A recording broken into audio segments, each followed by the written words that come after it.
नमस्कार मंडळी, स्वागत आहे तुमचं सगळ्यांचं आपल्या लाडक्या युट्यूब चॅनलमध्ये. व्हिडिओ व्हिडिओ लाईक करा आणि चॅनलला सबस्क्राईब करून सोबतचं बेल नोटिफिकेशन ऑन करा आणि हा व्हिडिओ शेवटपर्यंत नक्की पहा आणि या व्हिडिओला हाईप करायला अजिबात पण विसरू नका. तर कंबळीची आई सापडणार चक्क आता जिवंत, तर दुसरीकडे मात्र कंबळीसमोर येणार राजनबद्दल सगळ्यात मोठं सत्य. तर नक्की काय घडतं चला संपूर्ण अपडेट जाणून घेऊया. तुम्ही पाहिलंच असेल मित्रांनो की आपली कंबळी तिच्या वडिलांचा शोध घेण्यासाठी खूप सारी धडपड करत असते, पण त्या बिचारीला अजूनही यश आलेलं नसतं. ते देखील कंबळीने तिचे प्रयत्न सोडलेले नसतात. दुसरीकडे मात्र तुम्ही पाहतच असाल की राजन आणि अन्नपूर्णा आजींनी पण आता ठरवलेलं असतं की कंबळी आता कायमची त्यांचीच खरी नात आहे, असाच तिचा सांभाळ करायचा. कारण तुम्हाला माहितीच आहे की अन्नपूर्णा आजींनी सांगितलेलं असतं की कंबळीचं आणि तिचं नातं आता कधीच तुटणार नाहीये. तर दुसरीकडे मात्र आता रागिनी, अनिका आणि कामिनी ह्या तिघीजणी देखील आपल्या कंबळीविरुद्ध आणि सोबतच मात्र ह्या अन्नपूर्णा आजींविरुद्ध कट कारस्थान करायचं नवीन काहीतरी प्लॅन शोधत असतात. दुसरीकडे तुम्ही पाहाचाल पुढे की आता कशाप्रकारे आपली कंबळी ह्या अनिकाचा अख्ख्या कॉलेजसमोर मात जिरवते आणि अनिकाची चांगलीच फजिती पण करते.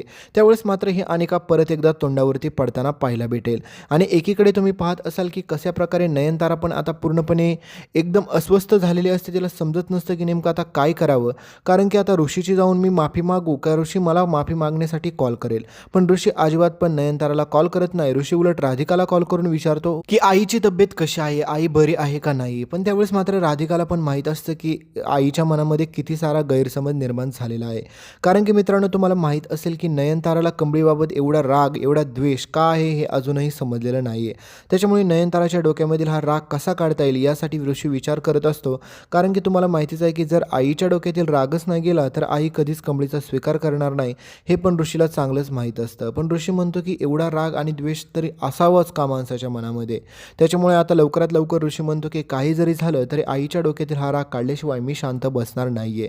तर दुसरीकडे तुम्ही पाहिलं असेल की आता आपली कंबळी सोबतच मात्र आपले ऋषी सर दोघेजण मिळून देखील त्या गाडीचा शोध घेण्यासाठी एकदा परत RTO ऑफिसमध्ये जातात. आणि त्या ठिकाणी मात्र आता तुम्हाला माहितीच आहे की राजन सरांची आणि त्यांची पण भेट तिथंच झालेली असते.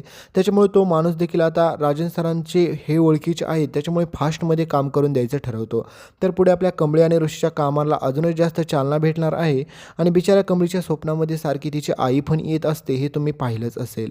पण कंबळीने कधी स्वप्नात पण विचार केला नसेल की तिची आई जिवंत असेल म्हणून. तर दुसरीकडे तुम्ही पाहिलंच असेल की कशाप्रकारे आता अन्नपूर्णा आजी आपल्या कंबळीला सगळ्या काही गोष्टी सांगत असते. म्हणजेच मात्र अन्नपूर्णा आजी सांगत असते की मी कशाप्रकारे मी लहानाची मोठी झाली, मी कशाप्रकारे ही कंपनी एवढी मोठी महाजन इंडस्ट्री उभी केली, त्याच्यानंतर आम्ही काय काय प्रोजेक्ट केले. आणि कंबळी आमच्या लक्षात पण आहे बरं का, कारण की आम्ही पण ठरवलं की तुझ्या डोक्यात जी आयडिया आहे ना की गावाखेड्यात सगळीकडे शाळा कॉलेज सुरू करायचे, तिथल्या मुलांचं शिक्षण पूर्ण करायचं, हे पण आमच्या अन्नपूर्णा ट्रस्टने पूर्णपणे ठरवलेलं आहे. त्याच्यामुळे तू काळजी करू नको कंबळी, तुझी सगळी स्वप्न आम्ही पूर्ण करू. पण त्यावेळेस मात्र कंबळीला पण खूप आनंद होतो. आणि कंबळी अशी बोलता बोलताच मात्र अन्नपूर्णा आजींना एक माहिती विचारते आणि म्हणते की आजी मला सांगा की तुम्ही कोणकोणत्या गावामध्ये आजपर्यंत गेला आणि तिथे तुमचं म्हणजे नाही का तुमची महाजनांची इंडस्ट्री किंवा प्रॉपर्टीजमध्ये तुम्ही खरेदी विक्री तर केली असेल ना कधी कधी.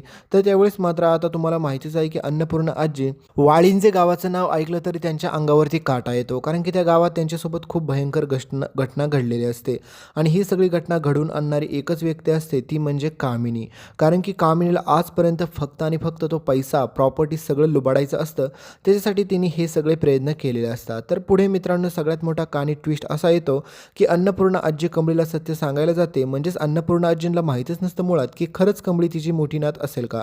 तर एकदा काय झालं म्हणते अन्नपूर्णा आजी, मी, राजन आणि राजनचे बाबा आम्ही सगळेजण मात्र एका गावामध्ये प्रॉपर्टी पाहण्यासाठी गेलो होतो. तिथे आम्ही खूप मोठा असा आमची इंडस्ट्री उभी करायची होती आणि त्यामधून त्या गावातील लोकांना रोजगारही मिळाला असता आणि आम्ही तिथे एक शाळाही सुरू करणार होतो. म्हणजेच तिथल्या मुलांचं शिक्षणही पूर्ण झालं असतं. पण त्या गावामध्ये असं काहीतरी घडलं की त्या गावामध्ये आमचं ते काम पूर्णच झालं नाही आणि त्यामध्ये इन्व्हेस्ट करणाऱ्या इन्व्हेस्टरांनी सगळं काही पैसे मात्र रिटर्न घेतले. त्याच्यामुळे आम्हाला सगळ्यात मोठा त्या गावात धक्का बसला. आणि खास करून तुला एक गोष्ट माहीत नसेल कंबळी की त्याच गावामध्ये आमच्या राजनचं आणि तुला माहितीच आहे की माझी मोठी नात म्हणजेच ती त्याच गावामध्ये जन्माला आली होती. म्हणजेच खूप साऱ्या अशा गोष्टी मात्र अन्नपूर्णा आजी सांगत असते. तर गावाचं नाव सांगणारच तेवढ्यात मात्र कामिनी तिथं मांजरीसारखी झडप घालते आणि म्हणते की अगं अगं काय सांगते तू, हिला नको सगळं सांगू, आपल्या सगळ्या घरातील पर्सनल गोष्टी ह्या मुलीला सांगणं काही गरजेचं आहे का तुला ना थोडी पण अक्कल नाही वहिनी, कारण की ह्या कमळीला सांगायच्या काय गरज आहे आपल्या पर्सनल गोष्टी. तर त्यावेळेस मात्र आता अन्नपूर्णा आजी कामिनीवरती भडकते आणि म्हणते की तुला काय कळतं कामिनी ह्या कमळीबद्दल, तुझ्यापेक्षा तर जास्तच अक्कल आहे ह्या मुलीला. तर हे सगळं बोलल्याच्या नंतर तुम्हाला माहितीच आहे की कामिनीच्या पायाखालची परत एकदा जमीन सरकते आणि कामिनीला वाटतं की ही वहिनी काय खरंच सत्य सांगून टाकते की काय ह्या कमळीला. जर ह्या कमळीला कळालं ना हीच खरं अन्नपूर्णाची नात आहे, तर त्यावेळेस मात्र ही तर मला सोडायचीच नाही. आणि तुम्हाला मी आधीपासूनच बोललो होतो मित्रांनो, कारण की तुम्हाला सांगितलं होतं की काही जरी झालं तरी आपल्या गौरीचा मृत्यू होणार नाही, ती जिवंतच आहे आणि खरोखर ती जिवंतच असते. कारण की तुम्हाला माहिती आहे ज्यावेळेस मात्र ती डोंगरावरून पडलेली असते त्या दरीमध्ये, त्यावेळेस मात्र त्या खालच्या राहणाऱ्या म्हणजेच आदिवासी लोकांनी तिला वाचवलेलं असतं आणि त्या ठिकाणावरून तिला वाचवून त्यांनी खूप सारे तिची मदत पण केलेली असते.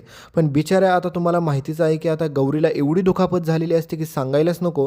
त्याच्यामुळे तिला आता कमळीचा शोध परत एकदा घ्यावा लागणार असतो आणि ती त्या गावामध्ये जर परत गेली तर त्या गावामध्ये आता भाड्याने दुसरे लोक राहतात. तुम्हाला पण माहितीच आहे की तिचं आता हक्काचं घर परत त्या गावामध्ये पण राहिलेलं नसतं.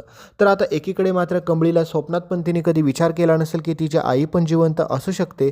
दुसरीकडे मात्र सगळ्यात भयंकर गोष्ट म्हणजे तुम्हाला माहितीच आहे की आपल्या कमळीला आता तिच्या वडिलांचा तपास लागतो. म्हणजेच मित्रांनो कमळी आणि ऋषीला त्या गाडीची डिटेल्स भेटली आणि त्या गाडीचं आणि महाजनांचं काय कनेक्शन आहे हे समजल्याच्या नंतर मात्र कमळी आणि ऋषीच्या पायाखालची जमीन सरकते. एकीकडे तुम्ही पाहिलं असेल की आता अन्नपूर्णा आजींनी देखील कमळीला खूप सारं सत्य सांगितलेलंच असतं, तर दुसरीकडे आता राजन पण मीटिंग निमित्त गावाच्या बाहेर जायचं ठरवतो. म्हणजेच आता आपली गौरी सगळीकडे वनवन फिरत असते आणि आपल्या कमळीचा शोध घेत असते, कारण की तिला काही जरी केलं तरी कमळीपर्यंत पोहोचायचं असतं आणि खरं सत्य सांगायचं असतं. दुसरीकडे मात्र आपली गौरी ज्यावेळेस मात्र आता कमळीचा शोध घेत घेत आता मुंबईकडे येणार आहे, तर एकीकडे मात्र आता कमळीसमोर आता जास्तच कमळी तिच्या वडिलांच्या जवळ जाणार आहे, म्हणजेच पुरावे शोधत शोधत. कारण तुम्हाला एकच माहीत आहे की एकीकडे मात्र कमळी आणि ऋषीच्या हाती खूप सारे पुरावे लागलेले असतात, सोबतच मात्र कमळी आणि ऋषीच्या प्रेमाला पण सुरुवात झालेली असते, त्यांची लव्ह स्टोरी पण सुरू झालेलीच असते आणि मित्रांनो यांचंच प्रेम बहरणार. तर तेवढ्यात मात्र आता नयनताराची एंट्री होती. नयनतारा आता कमळीकडून वचन घेते आणि म्हणते की तू असं काय केलंस जादू की माझा ऋषी कायमचा माझ्या आयुष्यातून गेला आणि त्याने माझ्याकडे एकदा पण वळून पाहिलं नाही. त्याच्यामुळे कमळी खरंच सांग, तू अशी काय जादू केली, म्हणजे शिकली कोणाकडून, तू तुझ्या आईकडून शिकली का कोणाकडून शिकली. तर त्यावेळेस मात्र आता कमळी परत ऋषी सरांसमोर आत टाकते आणि म्हणते की तुम्हाला जर माझ्यासोबत लग्न करायचं असेल ना ऋषी सर, तर तुम्ही जावा घरी, तुमच्या आईची माफी मागा आणि तिच्यासोबत तुम्ही राहा आणि त्याच्यानंतरच मी तुमच्यासोबत लग्न करेल. म्हणजेच मित्रांनो कमळीची आट अशी असते की आता कमळीचं म्हणणं असं असतं की एका मुलाची आणि आईची अशी ताटातूट नाही झाली पाहिजे, कारण की कमळीसोबत आज तिची आई नसते म्हणून कमळी आधीच किती दुःखी आहे तुम्हाला माहीतच आहे. तर दुसरीकडे मात्र आता राजन कामानिमित्त त्याच गावाकडे निघालेला असतो आणि त्या गावामध्ये आता सगळ्यात मोठा खाणी ट्विस्ट येतो. कारण तुम्हाला माहितीच असेल की एकीकडे आपली गौरी जिवंत असते, ती कमळीचा शोध घेत मुंबईला येत असते, तर तिचा आता अपघात होतो आणि तिला अपघात करणारा व्यक्ती कोण असतो, राजन. आणि परत आपल्या गौरीची आणि सोबतच राजनची भेट होते आणि तिथेच कहाणीत सगळ्यात मोठा ट्विस्ट येतो. एकीकडे कामिनी मात्र आता खूप अंत पाहत नाही, आता म्हणते की ही कमळी आता शोधाच्या कडेला पोहोचलेलीच आहे, तर ह्या कमळीचा काटा काढायला काहीच हरकत नाही. तर आता पुढे कामिनी आपल्या कमळीचा काटा काढताना तुम्हाला पाहायला भेटेल आणि त्याच वेळेस मात्र आता गौरी आणि सोबतच मात्र राजनची भेट होते. त्यावेळेस मात्र आता राजनला आपली गौरी सत्य सांगते आणि म्हणते की आपली मुलगी जिवंत आहे आणि ती या मुलीचं नाव सांगायच्या अगोदरच आपल्या गौरीला चक्कर येते. म्हणजेच मित्रांनो कहाणीमध्ये अजूनच पुढचा ट्विस्ट आहे. तर भेटूया पुढच्या अपडेटमध्ये. तर काय घडतं चॅनलला सबस्क्राईब करा, पुढची अपडेट लवकरच पाहायला भेटेल. हा तुम्हाला दिसत असेल म्युस्टॅकचा ओशन फेसवॉश, हा तुम्हाला टॅग प्रोडक्टमध्ये दिसत असेल तर त्याच्यावरती क्लिक करा आणि तिथून आवडणारे तुम्हाला कोणते पण प्रोडक्ट तुम्ही खरेदी करू शकता. एकदा चेक नक्की करा.